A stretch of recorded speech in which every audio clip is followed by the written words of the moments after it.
Hey, everybody, welcome to another week of Breakfast All Day. We've got all the news that's breaking right in our faces. Alonso here with Matt, who will have marquees for us later on, and Christy with the list.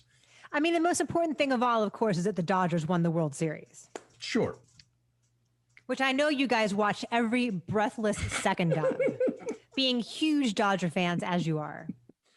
The sports in general, but particularly the LA sports. Yeah, I would be happier if JT decided that he wasn't going to share his COVID with everyone. Let's talk about that. Right. So within minutes of the excitement of the celebration of the Dodgers winning their first World Series in 32 years, we got the news that Justin Turner tested positive for COVID, but they only pulled him out of the game in the ninth inning. Okay. So he'd already gone 0 for 3. He'd already played, and is a lot of question as to how it went down that way. Because supposedly you can't go to the ballpark and take the field unless you have had a definitive test one way or the other. Supposedly his test was inconclusive. So then they had to resend it and isolate it. And the results of that didn't come back until they were well into the game. And so then they pulled him. And then the Dodgers win. And of course, everyone wants to be on the field to celebrate. And who wouldn't? And he was told not to do that. And he insisted on going out on the field and celebrating. Really? Prick. And the thing is, like a Mookie Betts, amazing, beloved Dodger star Mookie Betts is of course we want to have him out there celebrating with us. And Dave Roberts, the manager, is in this really tough spot of wanting to be a grown up and say the right thing, but also be a team guy for his players and not throw anybody under the bus. And so now there's an investigation as to how that happened.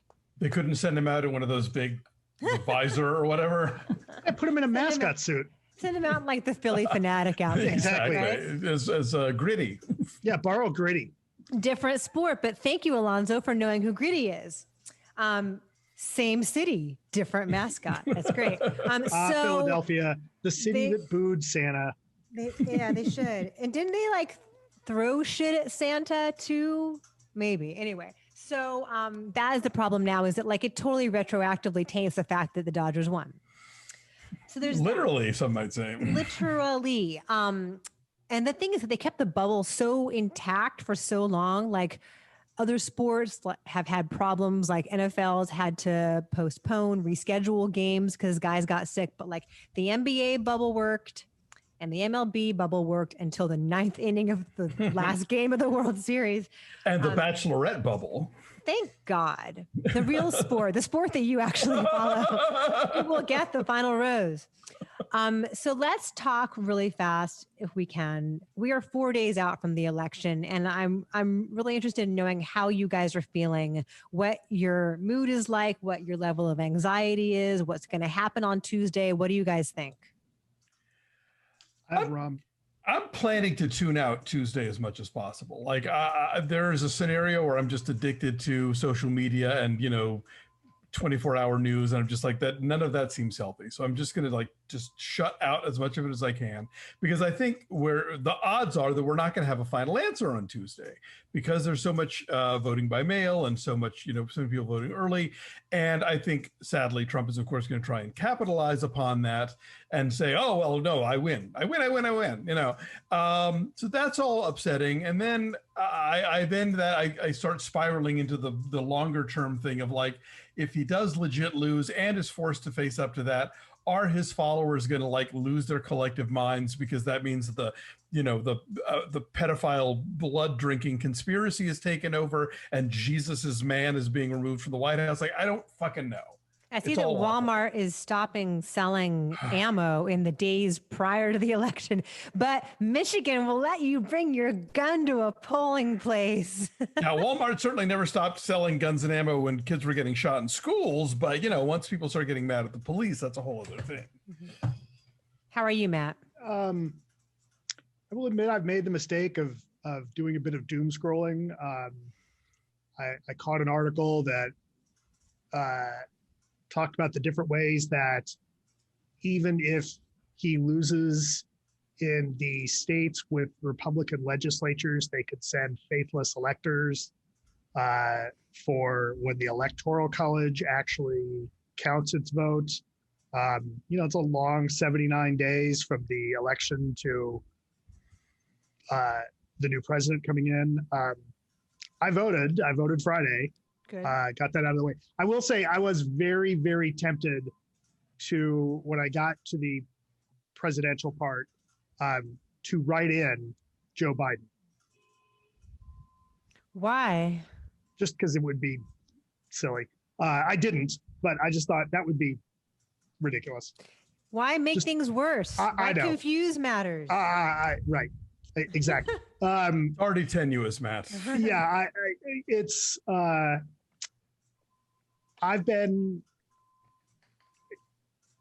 I'm trying to stay out of the news. I'm trying to not watch stuff and read it's tough for what we do, right? It's but I'm trying to stay out of that. Somehow I must have been pranked. Somebody got me on a Republican donor list. So it's like, right. I've already had to put my at least one relative's emails into my spam folder and just ditch them to spam. I'll be glad. Look, I'll be glad when it's over either way, right? It's either okay, thank God the guy we want won and ends up being president in December or January, and it's fine, or okay, the wrong guy wins. Now I got to make my plans to move.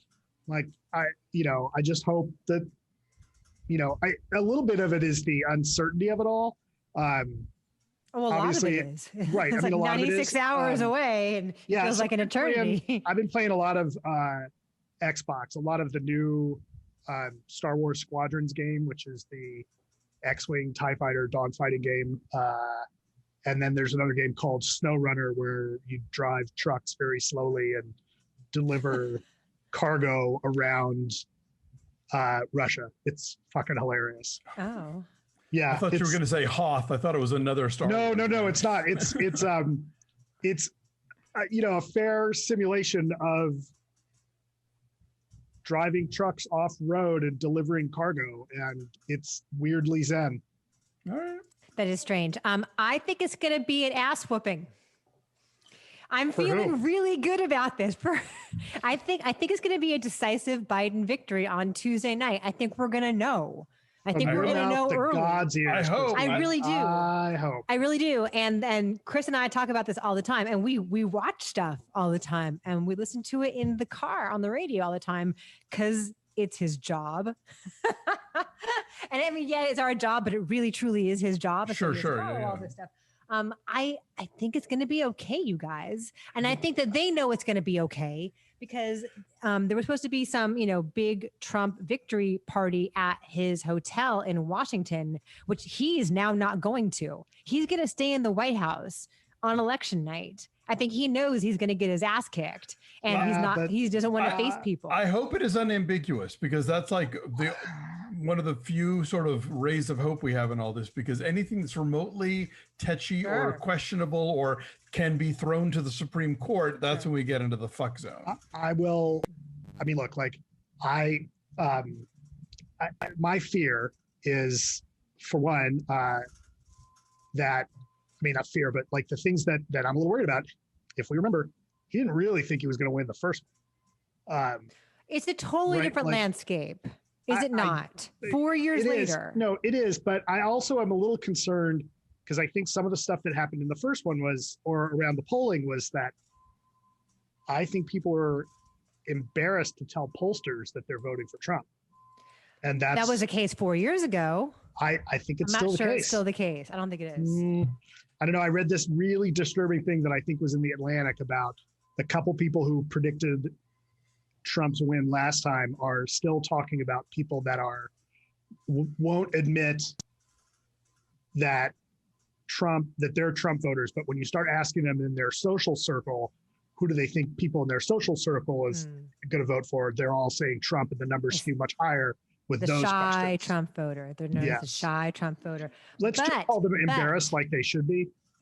One of the key people who predicted that Trump would win, Alan Lichtman, I want to say he's an American University professor. I grew up with his daughter, Kara, went to Merman School together with her.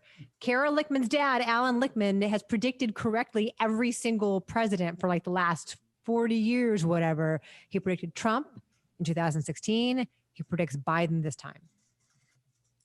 Hope so. It's going to be okay. I would love a smooth transition of power, but I'm not holding my breath. I have a very, very important question about Alan. Like, can he predict the horses? If they're running for president, he can. This guy says the horse can do. Anyway, we should move on. But I've been thinking about you guys, and it occurred to me all week long that the next time we see each other, a week from now, it's going to be a very different world one way or the other. Right? We're either on fire or we're not. We're still hungover from Tuesday night. But here's the thing. I mean, y'all remember 2000. We were all adults then. I mean, like that dragged on for like a month. Either way, though, we will not be in this exact state in a week. Either way, I'm not saying whether or not we know definitively on Tuesday night, which I think we will. We're either going to be in a state of... The election will have happened. It will have happened. And consequences will have resulted one way or the other. And I think about that a lot. Like the next time we're all going to see each other, what kind of world will it be that we see each other in? So there you go. We should move on to other news. And because our little time window here is limited, unfortunately, friends, but there are other more important things to talk about, like the fact that Kanye West got Kim Kardashian a hologram of her dad for her 40th birthday. Did you guys watch it? No. You know about this? I did. So fucking creepy. All the Kardashian stuff this week has been me going on Twitter and seeing the jokes about it and having to work backward to find out what people were talking about. So like I saw all the private island memes and then had to like, and then the Kardashian hologram memes and stuff was like, yes. The tone deaf party that Kim Kardashian had all her friends isolate and test for 2 weeks and then flew them all to a private island where it seemed like it was normal again. Her inner circle, which is still like dozens of people. Yeah, and they had staff in masks who had to like accommodate these bozos. Tour them. And then she posts this thing, like there's just no self-awareness. And then she posts this thing about how Kanye surprised me with the best gift ever of my dad. And clearly Kanye wrote the script because one of the things that hologram Robert Kardashian says is, you married the most genius man. God. Oh man! I guess was the hologram also holding the missing Tucker Carlson evidence? Anyway, that was fucking weird. Should someone tell Kim Kardashian about Marie Antoinette? I mean, just asking. Does hologram Robert Kardashian know hologram Tupac? I don't know. Are they friends in heaven? They better look out for hologram Robespierre. One of the jokes I saw was that during that, Kanye actually should have run up and said, I'm gonna let you finish, but Tupac was the greatest hologram of all time. That is cute. Also, the other Kardashian news of the week was that Khloe had COVID. Oh. COVID. COVID. Oh. She had it earlier this year, so that's why she was cleared to go onto the island because she'd already had it. It's very stressful. On the next episode of Keeping Up with the Kardashians, they talk about Khloe's COVID diagnosis. Other news. So let's talk about Borat. We've got a couple of pieces of Borat news for you. Some fallout from Borat 2 coming out last week. Kazakhstan is now using Borat for tourism ads. When the original Borat came out, they were like, we don't know this guy. He's making fun of Kazakhstan. We're not really like this. And now they're like, that Borat guy is not so bad, because they realized what a huge hit it was. But actual Kazakh Americans who live here have been condemning Borat 2, asking Amazon to pull it from its streaming. Yeah, I've only ever heard negative stuff from the Kazakh population about this character. What does the tourism board, like, what are people going to see when they get there? Because none of these are shot in Kazakhstan. They're shot in Romania, I want to say. I think so, yeah. And then Maria Bakalova is from Bulgaria. Right. The other thing is that Janice Jones, who is the 62-year-old grandmother and voice of reason in the film, the babysitter for Tutar didn't realize that this movie was satire. She was told it was a documentary, and she was paid like $600 for her first appearance in it. And then they came back to her later on, that scene in the backyard where they're socially distancing, and they paid her $3,000 for that. She didn't know it was a satire, and she feels set up and betrayed. Wasn't there also like a big GoFundMe for her though? Maybe, but I just think it's really sad that because she's like the voice of reason and she's lovely in this movie, and I feel bad that she has negative feelings in retrospect about it because she comes off the best out of everybody in the whole thing. Well, the daughter of one of the Holocaust survivors that he meets in that scene had, I think, tried to sue, and then that just got thrown out in a court in Georgia, apparently. Well, one of the women in the synagogue died afterward, and the movie is dedicated to her. But yeah, her family is pissed about that. Janice Jones, they raised more than $100,000 for her via GoFundMe. For what? To help her and her family out during the pandemic. Okay. Anyway, so there is that. There's going to be a Saved by the Bell reboot. Yes. We are all too old to care about Saved by the Bell. Yeah, I kind of missed it the first time. So I'm not excited about this, but I know that others are. And it's going to be on Peacock starting November 25th. And Mario Lopez and Tiffany Amber Thiessen and Mark Paul Gosselaar and Elizabeth Berkley are all in it in some capacity. And I believe Josie Tota, the trans actress who was in Other People, and she's been on some TV stuff. Anyway, she's really talented. I think she's going to be one of the leads. Okay, so that is a thing. Oh, here's something really cool, you guys, that I did this week with Nick. It's in LA. It's called the Stranger Things Drive-Into Experience. Yeah, telling me about that. I saw your photo, but I didn't know it was really fun. So it is in downtown LA, kind of in like the industrial part of like the east side of downtown LA off of Alameda. And you pull in, and they have transformed this giant parking lot into like the Starcourt Mall. And so you pull in, and everyone's dressed in 80s clothes, and it's supposed to be like the 1985 Hawkins High School reunion. They take a picture of you like it's, a reunion pic, and they have Scoops Ahoy ice cream. And so while you're sitting there, there's a stage that looks like the outside of the Starcourt Mall, and there are actors playing all the people, and they're interacting with your cars. The character who is the biology teacher in the show is like the MC for the night, and they play 80s music. So you sit there, it's a whole elaborate spiel. It's really fun. Everyone's totally in character. And then you pull into this parking garage, and every level of it is totally decked out in various scenes from Stranger Things of different seasons that have all been recreated. And so I don't want to spoil it all, but there's like an upside down, and there's stuff with Steve and Robin and Dustin in their Scoops Ahoy costumes. And so you sit there, you drive in and you park on each level, and the thing plays out in front of you. And then you pull out and go to the next level, and things play out in front of you. And it's really, really cool. And a lot of attention to detail.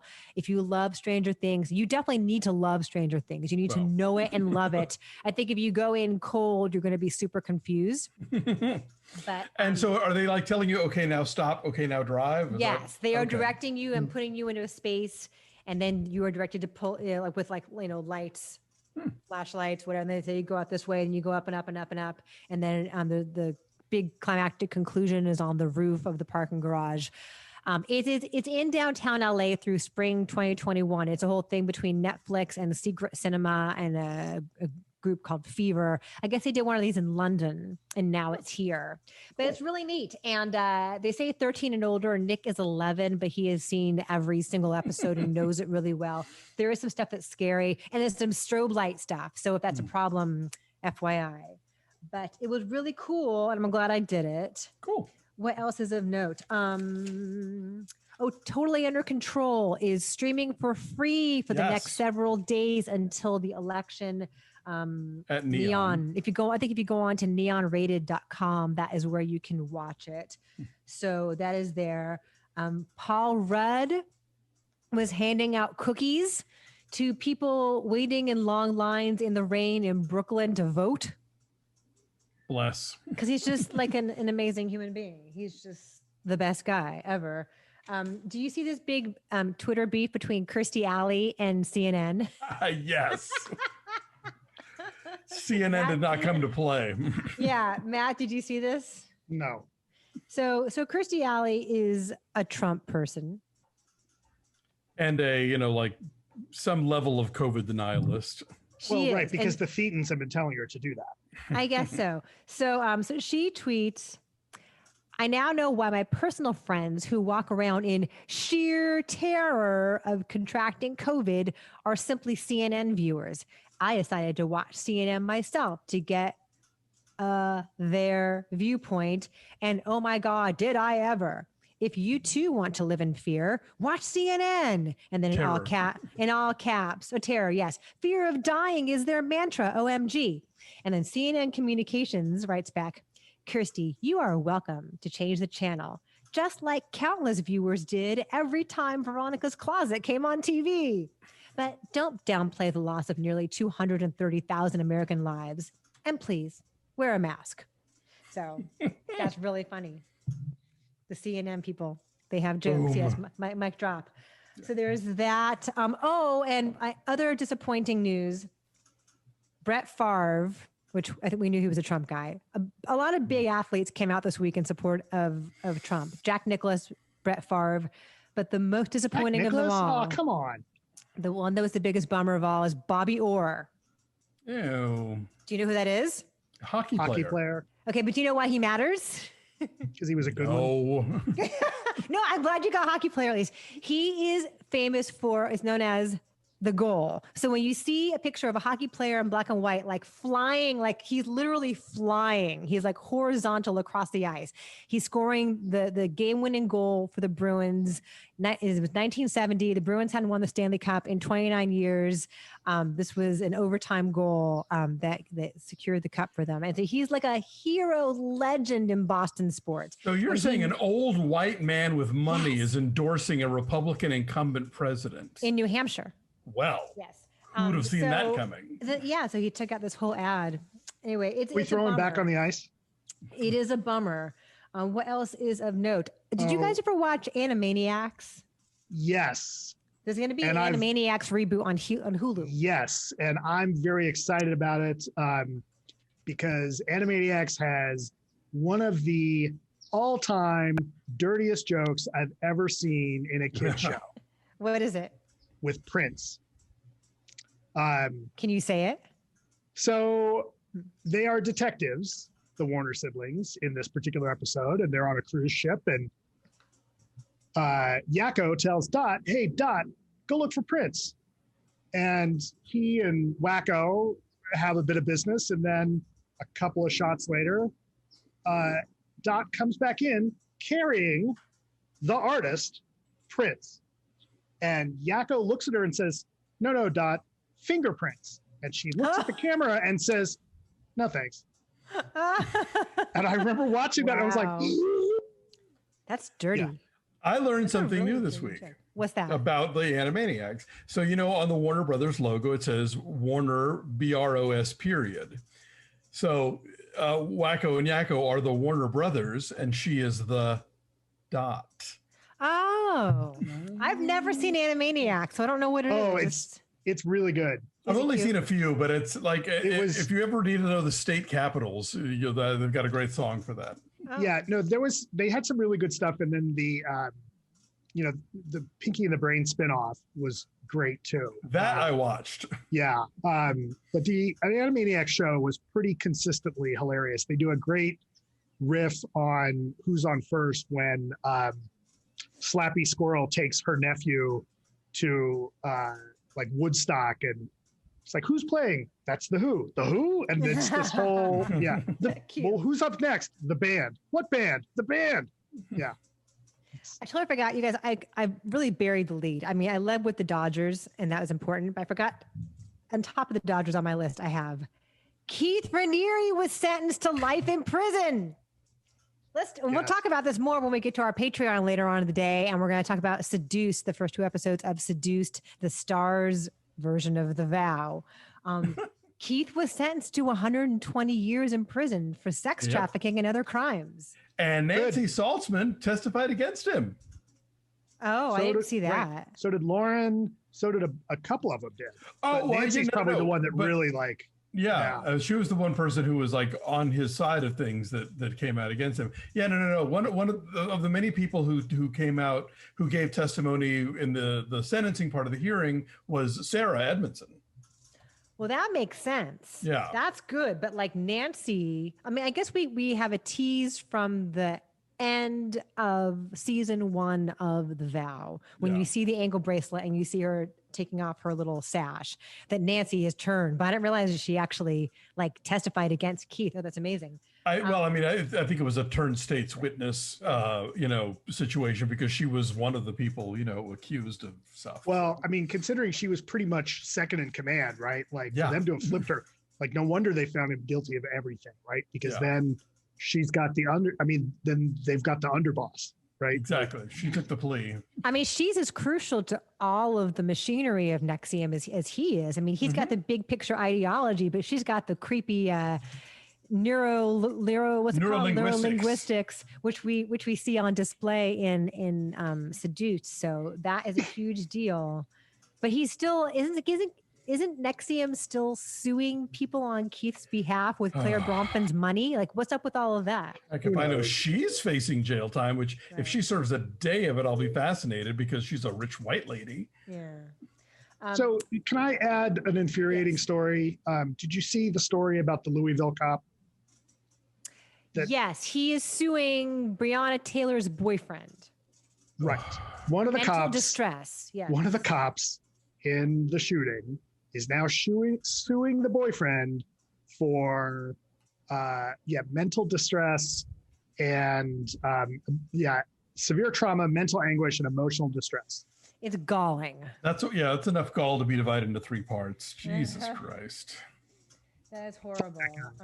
What else do I have for you? We're jumping around in various topics here.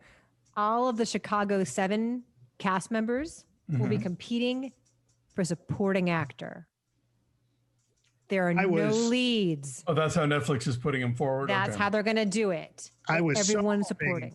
So hoping that sentence was going to end with Dancing on the Stars. Dancing with the Stars. That'd be cool. I'd watch that. So that was an interesting bit of strategy, although we're like 6 months away from the Oscars at this point because time is so weird. Harry Styles tweeted a Joe Biden video out and said, "If I could vote in America, I'd vote for kindness." Oh. He's so lovely. What else? The Jennifer Hudson, Aretha Franklin documentary has been pushed. I'm sorry, the biopic rather. Respect. We're getting no respect this year. Right. We were never going to get it this year. We're getting it now later next year. It was going to be January 15th, and now it is August 13th. So it got moved. Isn't Aretha Franklin also the subject of the next season of Genius? I don't know. That National Geographic show, they did like Einstein and Picasso. Oh, I don't know. Yeah, Picasso was Antonio Banderas. There's going to be a Bee Gees documentary. Yes. We need that. We need good news in our lives.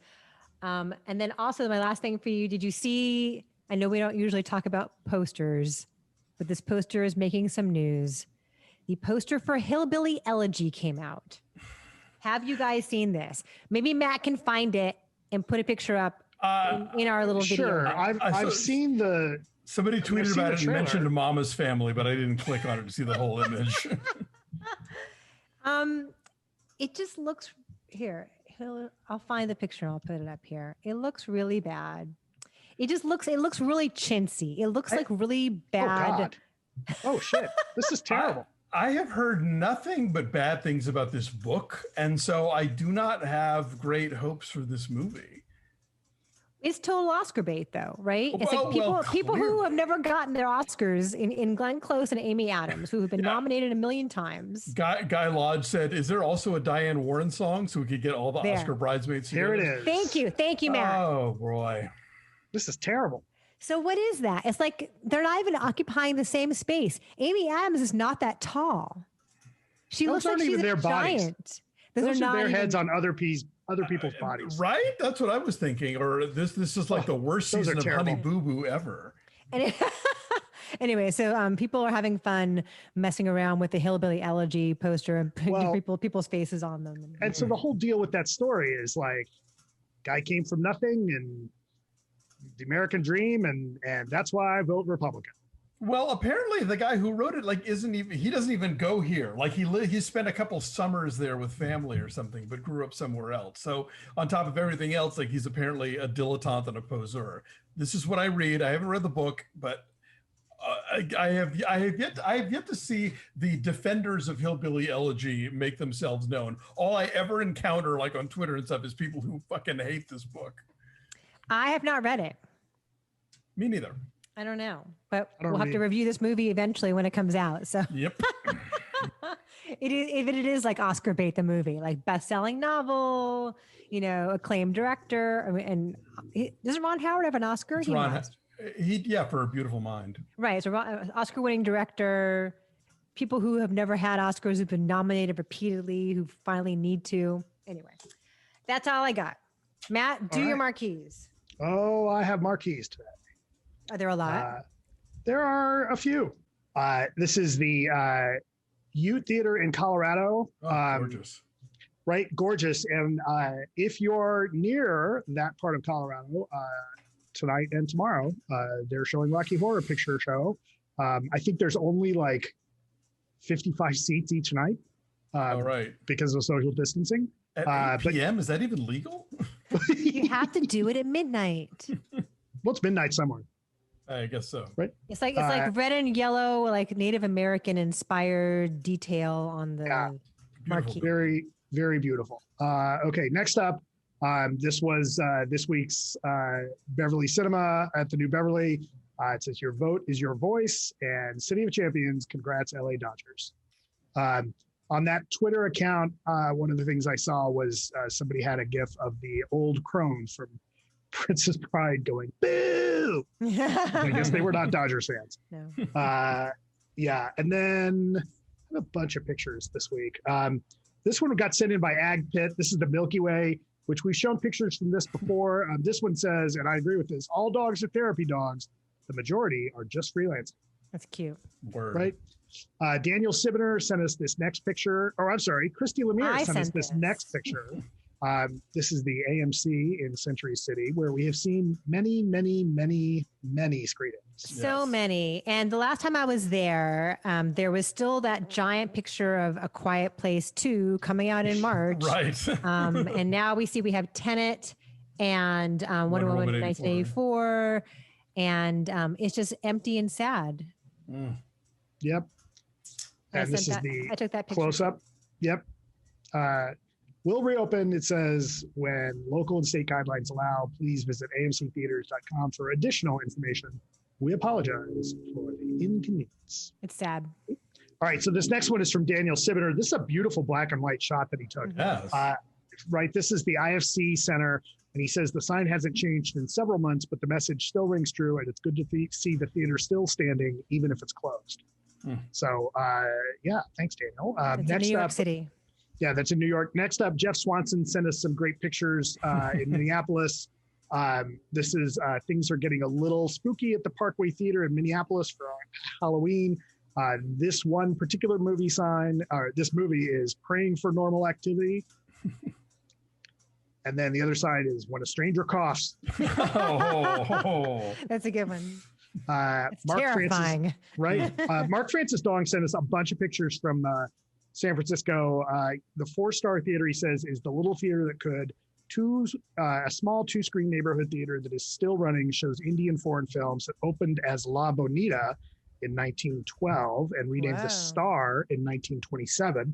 With bigger and better theaters popping up nearby, it revamped its rinky-dink status to compete with them and renamed the 4-star in 1946. Ironically, all its other competitors have since been permanently closed. It nearly closed permanently itself in 1990, but was saved in 92. The second screen was added. You can support this and its couple other theaters at lntcf.com. They have cool hoodies and t-shirts too. You can kind of see LNTSF, sorry. lntsf.com.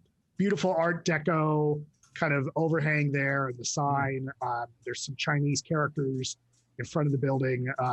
And then it's the 4-star. And a poster of Parasite. I think for the black and white Parasite, which, by the way, you can see on the new Criterion Blu-ray that just came out. Or Maybe it might it's just faded. Right, might be faded. That's from the true sun. too. Okay, next up, this is another one. This is the Regency, built in 1909 as a Scottish Rite temple, then converted to a single-screen movie theater in 1967 until its demise in 98. Despite a leading first-run theater with a gorgeous interior, it always had horrible sight lines because of the flat floor. Yeah, there's one of the theaters in Westwood that's like that, the one that's across the street from the Fox. Bruin? Yes. Is that the Bruin? No, the Bruin's down the street, isn't it? They're like across from each other. The one that Sharon Tate goes to in Once Upon a Time. Yeah, and like yeah, it's like it's either flat or it's like bowed in the middle. It's got a weird rake. You're right. Super weird. Anyway, last movie that Mark saw there was James and the Giant Peach. It's now a music venue called the Regency Ballroom, and then the inset picture in there is the original marquee showing Star Trek. Oh, neat. Right. And then this is just beginning. An update on the AMC Van Ness. It's now permanently closed. AMC Van Ness is apparently opening in December by the previously noted Korean company CGV. They spoke to a construction worker as he happened to pass by. The new marquee went up. We'll see if it's actually going to reopen as a theater, CGV theater. Have you guys gone to the CGV in Koreatown? I've driven by, but I've never gone in. Wilshire and Western. I have been there. It's cool. Huh. Go ahead. Mark says this AMC Van Ness opened in 98. It was a gorgeous Cadillac dealership back in 1921. Had 3 floors of movies and a Crunch Fitness. I remember him talking about that and sending it to us earlier this year. It's been about 10 years. About the last 10 years, it's been struggling and unceremoniously and mysteriously closed in February 2019. Mark says, thanks, guys. Love your channel. And P.S. Get out the vote. We've done it. Voted. Yeah, so that's another picture of the big marquee. And then these couple of pictures Philip Lopez sent us, and he says, hi, Matt, Alonso, and Christy. I'm a U.S. citizen working in Saigon, and these are photos from my recent outing to a theater. We don't have actual marquees, but you can see the theater is crowded. Vietnam lifted CGV theater. Yeah, right. Vietnam lifted much of its social distancing guidelines after a successful lockdown and control of hotspots. Thankfully, we regularly go weeks without any new cases. All things considered, things are going well here, but as a movie lover, the lack of content is dire. I've been using this opportunity to watch a lot of local films, which are getting a lot more attention thanks to the lack of Hollywood blockbuster competition. I recently saw one called Rom, which was interesting. I suspect that's not Rom the Space Knight. Probably not. And then he says, P.S. Matt, you are not missing anything with Tenet.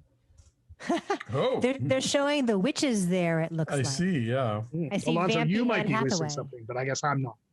Yeah, I was going to say, I'm the chopped liver over here. And then I dug up a couple of fun. Oh, this is another one of the CGV. So, but that looks like a digital sign there. So they probably, it's not probably a proper marquee. Okay, so I came across some of these. I don't know where this one's from, but it says it's the Penthouse. I suspect that that's probably a nightclub, at least, if not a gentleman's club. It says no children except Baby Yoda. Aww.